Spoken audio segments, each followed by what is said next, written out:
வணக்கம் ஷபீர். பிரதமர் இன்னும் சில நிமிடங்கள்ல அந்த பொதுக்கூட்ட பகுதிக்கு வருகை தர இருக்கிறார். அவருடைய பேச்சு எதை மையப்படுத்தி இருக்குங்கிற எதிர்பார்ப்பு இருக்கு. உங்களோட கருத்து என்ன?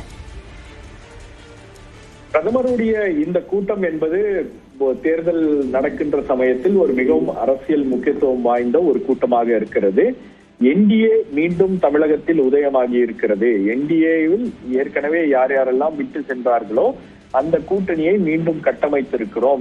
தேர்தல் களம் என்பது 2026க்கான தேர்தல் களம் என்பது திமுக வெர்சஸ் அதிமுக என்டிஏ அப்படின்ற ஒரு விஷயத்தை தான் அவர்களும் கட்டமைக்க தீவிரமாக முயற்சி செய்கிறார்கள். அதன் ஒரு வெளிப்பாடுதான் இந்த கூட்டணிகளை இவ்வளவு அவசரமாக ஒன்றிணைத்தது. எல்லோரையும் ஒரே மேடையில் கொண்டு வர வேண்டும். மீண்டும் தமிழகத்தில் என்டிஏ ஒரு பலம் வாய்ந்த அமைப்பாக இருக்கிறது அப்படின்ற அந்த விஷயத்தை மக்கள் மத்தியில் கடத்த வேண்டும். தேர்தலுக்கு முன்பு அந்த இம்ப்ரெஷனை கிரியேட் பண்ணோம் அப்படின்றதுதான் இந்த கூட்டத்துடைய ஒரு மிக முக்கியமான நோக்கமாக இருக்கிறது. இந்த அதிமுக அண்ட் பாஜக கூட்டணி ஏப்ரல் மாசத்திலேயே அது அமைந்தது. மீண்டும் என்டிஏ கூட்டணி உருவாயிருச்சு அப்படின்னும் போது அந்த என்டிஏ கூட்டணிக்கு போதுமான அளவு மக்கள் மத்தியில ஒரு எதிர்பார்ப்போ ஒரு மக்கள் மத்தியில ஒரு ஒரு ஒரு குட்வில்லோ அந்த கூட்டணிக்கு கிடைக்காததுக்கு மிக முக்கியமான காரணம் பெரிய அளவுல உங்களுக்கு அந்த அந்த கூட்டணியில ஒரு ஆக்டிவிட்டி இல்ல. ரெண்டு கட்சிகளும் இணைந்து ஒரு பெரிய ஈவெண்ட பண்ணல. மாறாக வேறு கூட்டணி கட்சிகள் எல்லாம் வெளியேறி விட்டார்கள் அப்படின்னு அடுத்தடுத்த பிரச்சனைகள் அப்படின்றது என்டிஏ சந்தித்தது.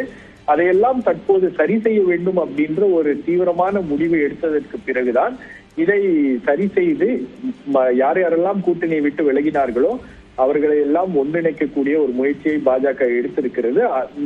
இந்த ஒட்டுமொத்த கட்டமைப்பும் பாத்தீங்கன்னா இந்த என்டிஏ அப்படின்றத மீண்டும் கட்டமைக்கின்ற ஒரு பெரிய முயற்சியை பாஜக எடுத்திருக்கிறது அப்படின்றதையும் பதிவு செய்யக்கூடிய ஒரு கூட்டமாக இது இருக்கிறது.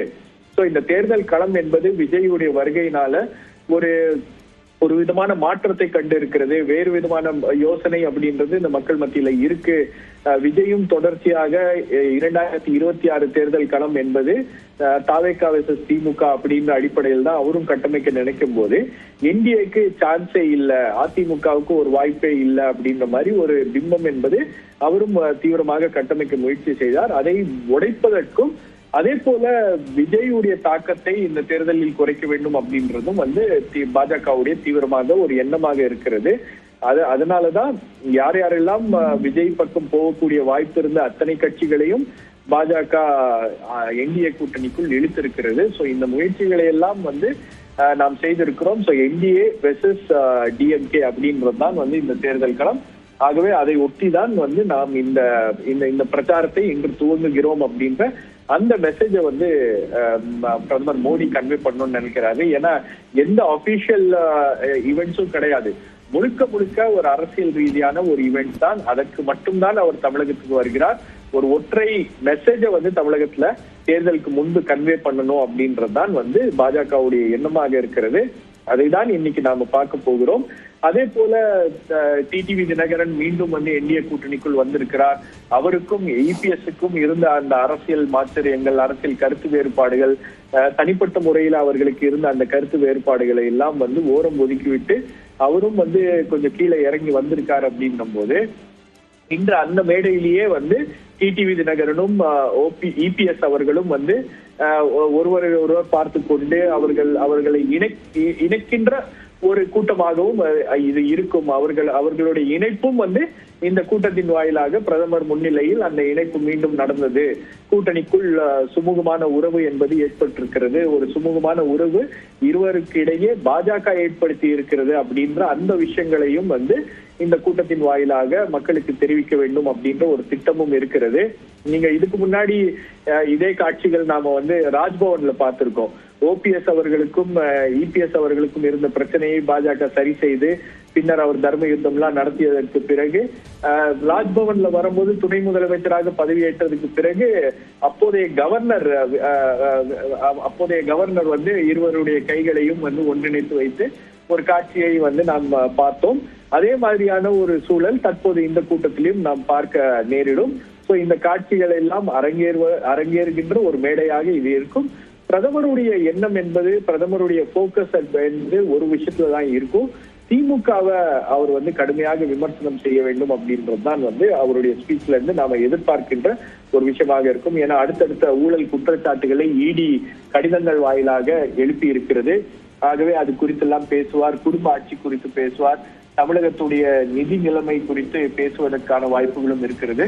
அது மட்டும் இல்லாம தொடர்ச்சியாக எப்படி வந்து ஒன்றிய அரசாங்கத்துடைய திட்டங்களை தமிழ்நாட்டுல செயல்படுத்தும் போது அவங்க வந்து திமுக அதை வந்து அவங்களுடைய அரசியல் ஆதாயத்துக்காக பயன்படுத்துகிறது அப்படின்ற ஒரு பிரச்சனை எல்லாம் இருக்கிறது. அதையெல்லாம் வந்து கோடிட்டு காண்பிப்பதற்கான வாய்ப்புகளும் அதிக அளவுல இருக்கிறது. சோ ஒட்டுமொத்தமாக கிராண்ட் ஷோ அப்படின்றதுதான் வந்து பிரதமருடைய இந்த கூட்டத்தின் வாயிலாக ஒரு மெசேஜை கடத்த வேண்டும் அப்படின்னு அவங்க நினைக்கிறாங்க. நன்றி திரு ஷபீர், இணைப்பிலிருந்து உங்களுடைய கருத்துக்களை பகிர்ந்து கொண்டமைக்காக. களத்திலிருந்து செய்தியாளர் சுபாஷ் தற்போதைய விவரங்களோடு இணைகிறார், அவரிடம் பேசலாம்.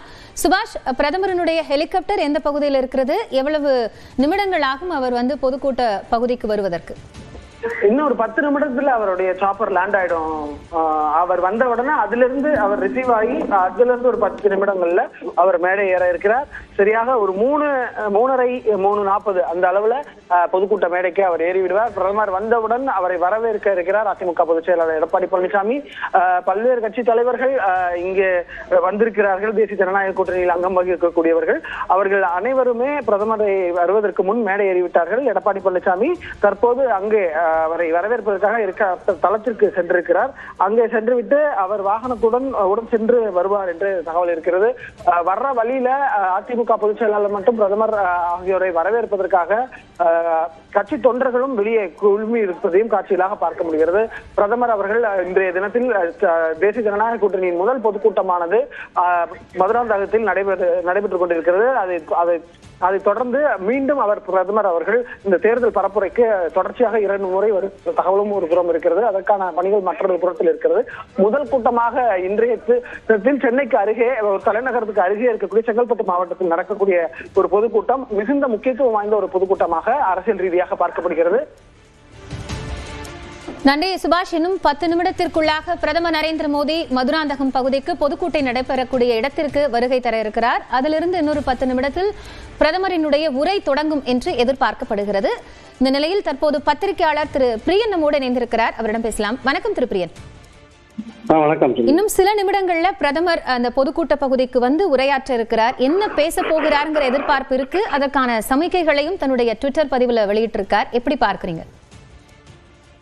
நிச்சயமாக, அதாவது வந்து பிரதமர் வந்து இன்னைக்கு அவருடைய பேச்சுல முக்கியத்துவம் கொடுக்கிற ஒரு விஷயம் என்னவா இருக்குன்னா, காலையிலேயே ஒரு பதிவு போட்டாரு. அந்த பதிவுல வந்து ஊழல் திமுக அரசை வீட்டுக்கு அனுப்ப வேண்டிய நேரம் வந்து விட்டதுன்னு போட்டிருக்காரு. அதுக்கு ஒரு விரிவான ஒரு பதில வந்து முதல்வர் ஸ்டாலின் அவர்களும் போட்டிருக்கிறது நம்ம பார்த்தோம். எந்தெந்த விதத்துல வந்து தமிழ்நாடு வந்து மத்திய அரசால் வஞ்சிக்கப்பட்டிருக்கிறது என்றதை ஒரு பெரிய பட்டியலும் ஸ்டாலின் அவர்கள் போட்டதை பார்த்தோம். ஸோ இன்னைக்கு வந்து அங்க மதுராந்தகத்தில் நடக்கிற இந்த கூட்டத்தில் வந்து பிரதமரோட பேச்சு முழுக்க வந்து தமிழ்நாட்டுக்கு நாங்கள் எவ்வளவு நிதி கொடுத்துருக்கோம் மத்திய அரசு திட்டங்கள் மூலமாக, அப்புறம் அது தவிர வந்து தமிழுக்கு என்ன செஞ்சிருக்கோம், காசி தமிழ் சங்கமம் போன்ற விஷயங்கள்ல சொல்ற விஷயமா இருக்கும். அதுதான் வந்து பாத்தீங்கன்னா உங்களுக்கு இந்த நீட்டு போன்ற விஷயங்கள்ல வந்து, அப்புறம் கல்வி போன்ற விஷயங்கள்ல, ரயில்வே போன்ற விஷயங்கள்ல என்னென்ன மாதிரியான விஷயங்கள்லாம் தமிழ்நாட்டுக்கு நாங்கள் பண்ணியிருக்கோம் அப்படின்ற மாதிரி அந்த விஷயங்கள்லாம் சொல்லக்கூடிய வாய்ப்புகள் இருக்கு. அதே சமயம் பாத்தீங்கன்னா வந்து ஊழல் போன்ற விஷயங்களையும் அவர் பேசுறதுக்கான வாய்ப்பு இருக்கு. ஆனா அதே சமயம் இந்த மாதிரி ஊழல் போன்ற விஷயங்களை பேசினாதான் எதிர்வினை ஆற்றுவதற்கு திமுக அதற்கு தயாரா இருக்கிறது என்று நம்ம பார்க்கணும். ஸோ அடிப்படையில பாத்தீங்கன்னா வந்து அவர் வந்து சனாதன தர்மம் போன்ற விஷயங்களையும் தொட்டு பேசுறதுக்கு வாய்ப்பு இருக்குது. சமீபத்தில்